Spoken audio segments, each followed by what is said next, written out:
Yo, what is up, guys, and welcome to my first F125 League race. This is Ironman League round number 1 around Spa-Francorchamps, and as you can see, it is raining for our first race. As many of you know, Ironman League always has rain in it. It is custom weather slots, randomly generated, and a random track, so no one can practice for it, which is great at this point of the game because no one has the right setups, or almost no one has the right setup. Sometimes you get lucky and got a setup for the exact track you're racing on. Spa-Francorchamps, though, we did not have a setup, so we are driving with some sort of time trial setup. And yeah, here we go then. 5 lights go out, starting in P19. Very fast though, we're going to drop down to P20 because we got Duncan Hofland on the full wets next to us. We've gone for the intermediates because I felt like it was going to dry up fast enough to start on the intermediates in these full wet conditions. But you can see how much more grip Duncan has there on the exit. And now we're going to try and get a good run through Eau Rouge and Radion up the hill. You see, we do manage to get a good run. We straight away overtake Tom Roberts, who was on the intermediates as well. So yeah, back up to P19 we go.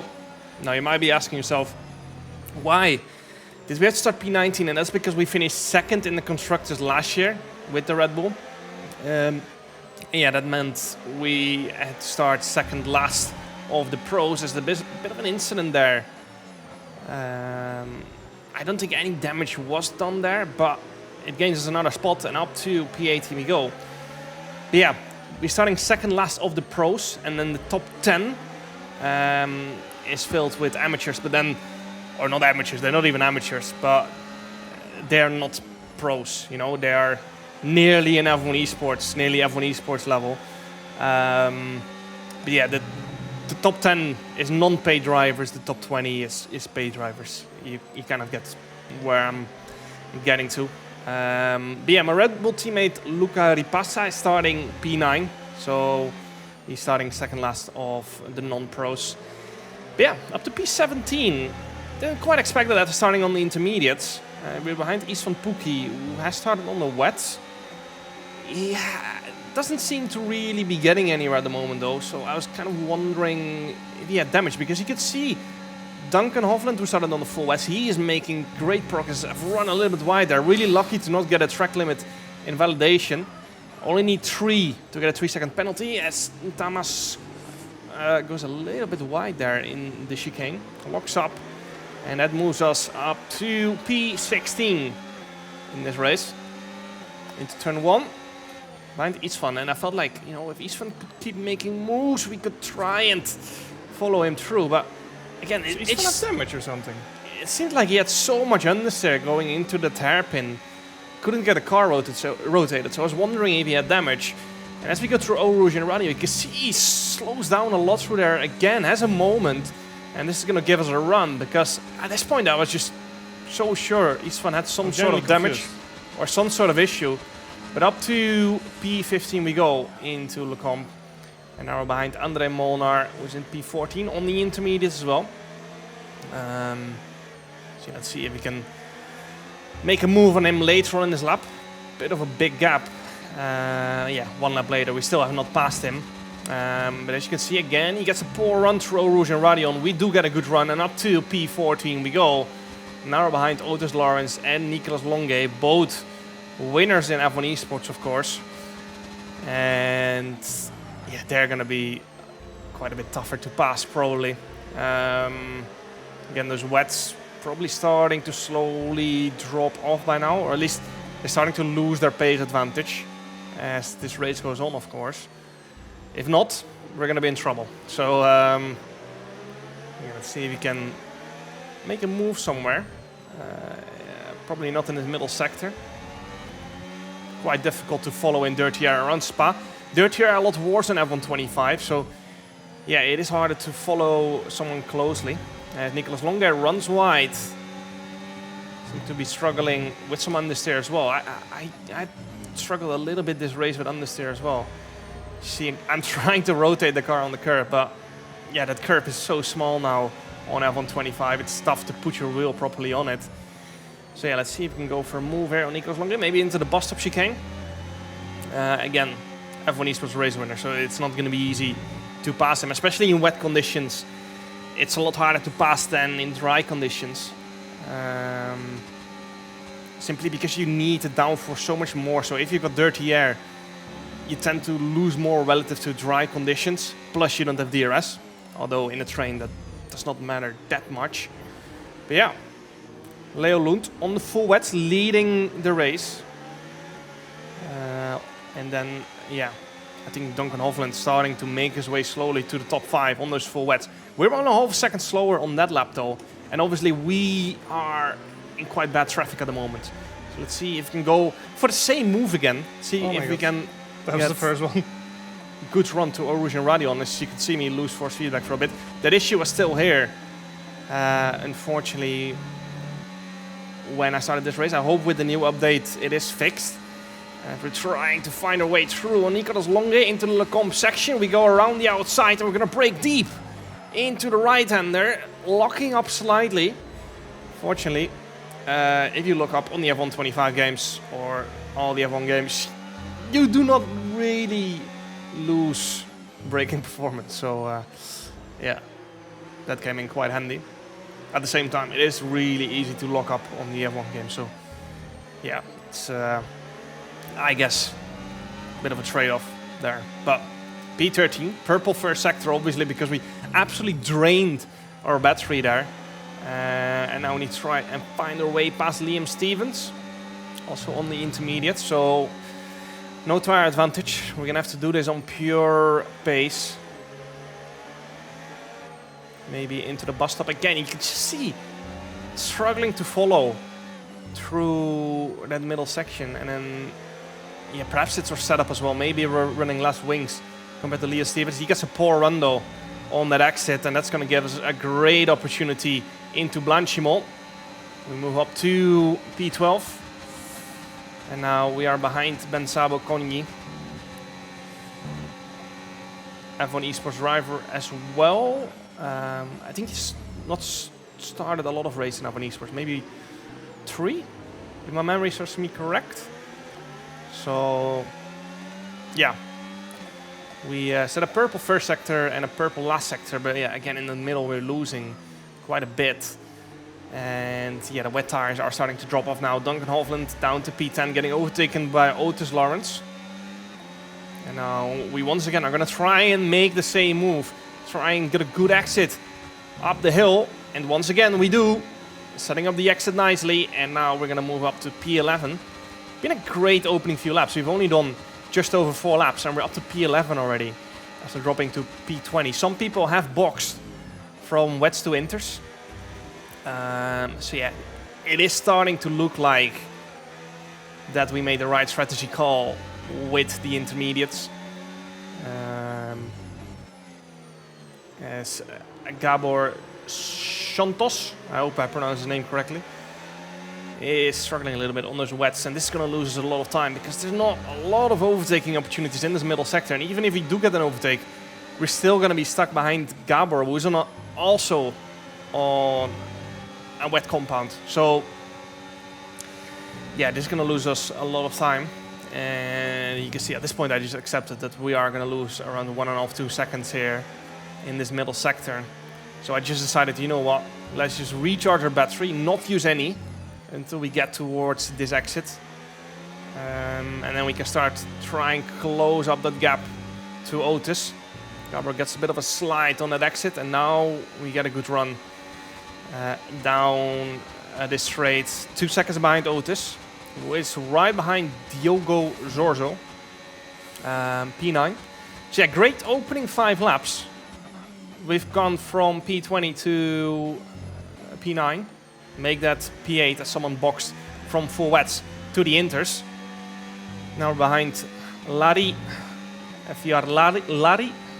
I don't know. I can't read his entire last name because it's not on the screen, but sounds very Finnish. Up to P7 we go. 1.7 seconds behind Diogo Zorzo. And now we're behind Julian Klaffenbach, who's still on the wets. And I think his plan here is to just sit it out and drive with those full wets into the slicks. Yeah, I rate it. It's dedication. We set a 56.5. We go down the inside in turn 1. Locked off. Kind of locked up. We somehow get the car stopped on the apex. And not run Julian into the gravel there. Yeah, still a little bit rusty, I guess. I've not done a lot of racing over the past 3 months since F1 Esports. And of course, it's a new game as well, so yeah, takes some time to get used to. Most I've done is some open lobbies and some miting on this game. And yeah, that's not this level practice, you know. Lap 8, and as you can see, it has stopped raining. Which means those inters are going to start overheating slowly. Purple first sector for us, and the track looks pretty much dry at this point. So we're going to go for a set of the slicks at the end of this lap. We're not far away from the leader, Brendan Lee, at this point. 2.7 seconds behind Otis, so it looks like we have lost some time, around 7/10 in the past 4 or 5 laps. So perhaps we're slightly slower on pace, of course. Okay, we can take you this lap. It's a little bit tough to say with... No threat of rain for the time being, conditions look good. Okay, not sure whether dries or inters are faster, we're right on the crossover. Yeah, it's a bit tough to say if those 7/10s were lost with ERS, traffic, so a bit tough to say if we're lacking pace at the moment at this point in the race, but we're going to be boxing for a set of the mediums. Which, yeah, it was either going to be mediums or hards, because softs with such a heavy car, full tank, are going to be terrible. They're going to burn like crazy if we put softs on. Not to mention, there's more rain expected. Again, don't know exactly when that rain is going to hit, of course. If I looked at the pre-race strategy, it looked like it was going to be like a 10-lap stint as I lost force feedback going up a Rouge. Yeah. When I went into this race, I actually didn't expect to finish, because if you're mid-corner and you lose force feedback, when I was doing time trial, most of the time I just shunted. So obviously for a league race, I'm kind of more locked in. I'm more dedicated to, keeping the car on track. So yeah, we have managed to caught up to Jack West and Otis Lawrence. We pushed like hell all those laps to catch back up, and we finally got DRS. Otis on the hards, as you can see, which at this point in the race might be a better race tire, but my concern was that if it starts raining early, then we might need that set of hards at the end of the race. Over the past 2 F1 games, so F1 25, F1 24, the hards have been kind of OP. And obviously it is depending per track. It's always mediums or hards. Softs in general are very, very useless. So I selected the medium tire allocation. So I had 2 sets of mediums and a set of hards. I need to push. But in this scenario, it might have been better to go for hards, because we're already 9 laps in and there's no rain on the horizon, and those hards are starting to get fast. You can see Jack West struggling to stay in DRS. I'm struggling to stay in the DRS because I was trying to save battery, save tires, because the stint was getting longer than I expected.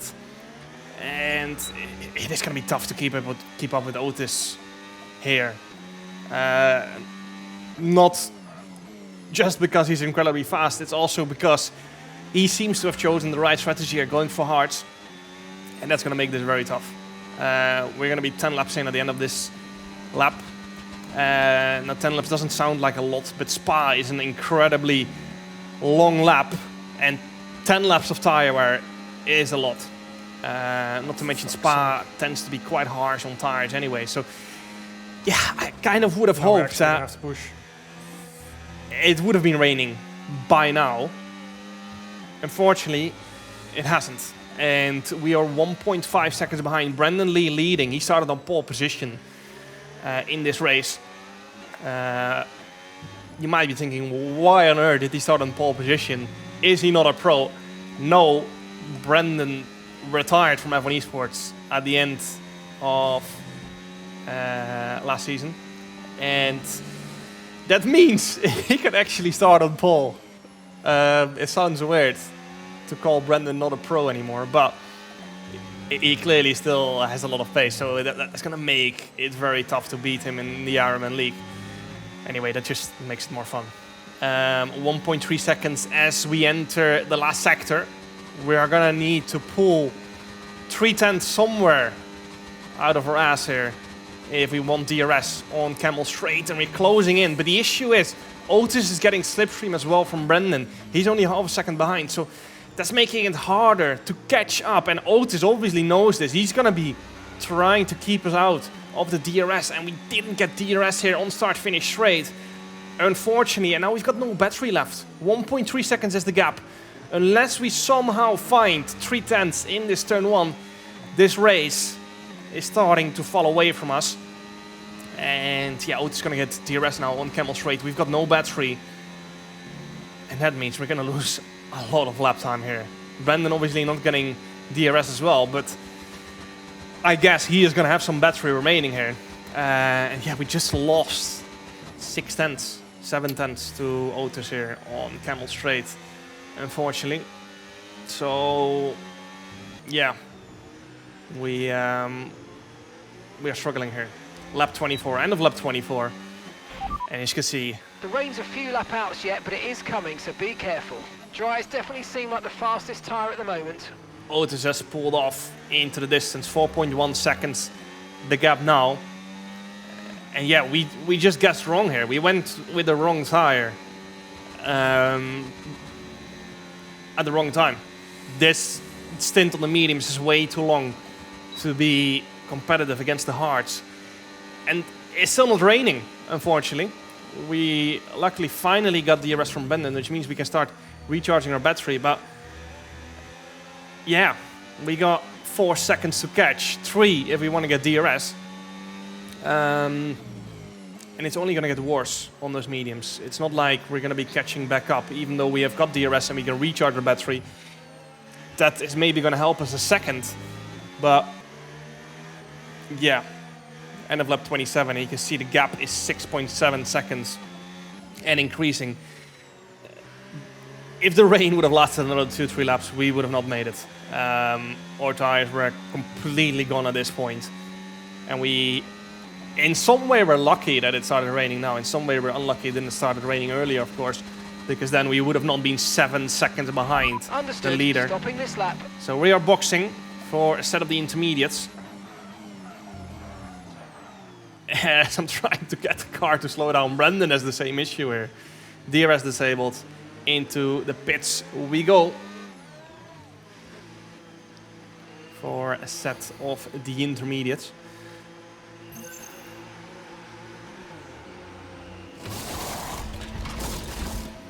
Good stop, 2.2 seconds, of course. A bit different to F1 Esports. F1 Esports, you don't have to press a button to get the optimal pit stop time. But yeah, we have kind of jumped Brendan in the pits here. Brendan has a moment on... How the fuck did I jump Brendan? Pit exit, but apparently Brendan's wheel turned off in the pits. And that meant he couldn't press the button to get the ideal pit stop. And that's why we jumped him, but he does have slipstream down Camel Straight now, and we need to stay ahead if we want to have some chance of winning this race. Brendan has the slipstream, but we've just got way superior straight line speed. Because if we would have been on similar wing levels there, he would have passed us. Mess up the pit timing. He would have passed us easily. But yeah, we are losing straight away to Otis again. Actually, thus far not, but in this middle sector we are going to be starting to lose a bit more. I think we lost somehow a second in the middle sector, and then we lost another 1.4 seconds in the rest of the stint. So that's maybe not too bad. But yeah, lap 36, we're going to be coming into the pits for a set of the dry tires. We're 9.4 seconds behind Otis, 6.8 ahead of Brendan. And I was like, you know what, we can go mediums, which is the logical option here, but I was like, we're not gonna lose a position, and unless we do something crazy with the strategy, something completely different, we're not winning. You know, I was kind of hoping that a safety car would come out, lap 41, lap 42. By that point, the hards would be more competitive. Verstappen strat. Let's see it in the race, yeah. Gap 9 seconds to Otis. Of course, we saw in that stint of Otis, the hards were really competitive, but Let's see. at that point, the car was a lot more heavy, which makes the hards more strong. As you can see, we've lost another 3 seconds to Otis there. A big part of that was because we were saving tires in the hope of a safety car. Saving some battery as well to try and get the fastest lap here in lap 43 as well. So maybe the hards were not a bad strategy. I think I would have to do it again. I would choose hards again just due to the risk of a safety car. Because yeah, if you go mediums, without a safety car, it wouldn't have made a difference. You know, we saw Brandon has gone for softs. He's gained 3 seconds to us, but in these last 2 laps, he's going to be losing a lot of lap time due to the tire around them. Even though the car is light, which helps the softs, he's going to be losing a lot of lap time. And you can see we are gaining quite a bit to Otis. A lot of understeer for me through that left-hander. But yeah, let's see if we can get the fast lap here. Flat out through pool 1. And then into the next chicane we go. Flat out push. Recharging a bit of our battery, of course. We've got quite a bit of battery remaining for this last sector. Although I think battery is not going to be the issue. It's going to be the maximum ERS deploy you're allowed for a lap. Which I think, by the top of my head, is 4 megajoules. Not relevant for you guys. But let's see if we can get fast lap here. Green, green in the first and second sector. As we've pretty much run out of ERS deploy, you can see the green bar in the mid-bottom left is nearly gone. So here we go then. On the exit, 12.1 seconds. We gained the second to Otis on this lap. Unfortunately, it's not enough for the fast lap. The fast lap is a 42.6. I was wondering if that had to do with DRS or a new set of softs. Maybe both. Not sure. You can see we gained 2.5 seconds to Brandon there in the last 2 laps. It just shows how hard those softs dropped off in the end. But yeah, unfortunate. Made some wrong strategy calls. Some maybe... It wasn't even a gamble, it was just too slow. Yeah, as you can maybe say there. I think it was a mix of being slightly too slow, maybe 2/10 per lap, which across such a long race ends up being a lot, of course. And then also the fact that we just went the wrong way with the strategy, especially that second stint where we were on mediums and Otis was on hards. That made a huge impact. But yeah, not too shabby, not great. Of course, I bet the war starts to the start of F1 games. I remember in 2020, in my first league race, I qualified P16, I think so. And that was not even with a full grid of F1 esports drivers. So yeah, again, could have been a lot war start, could have been a lot better. We didn't end up 12 seconds behind the leader. Anyway, hope you guys enjoyed. Make sure to like and subscribe. Tonight at 8 o'clock, there's going to be another Ironman League Racing stream on my Twitch channel. Make sure to check it out. Hope you guys enjoyed, and see you guys next time. Ciao.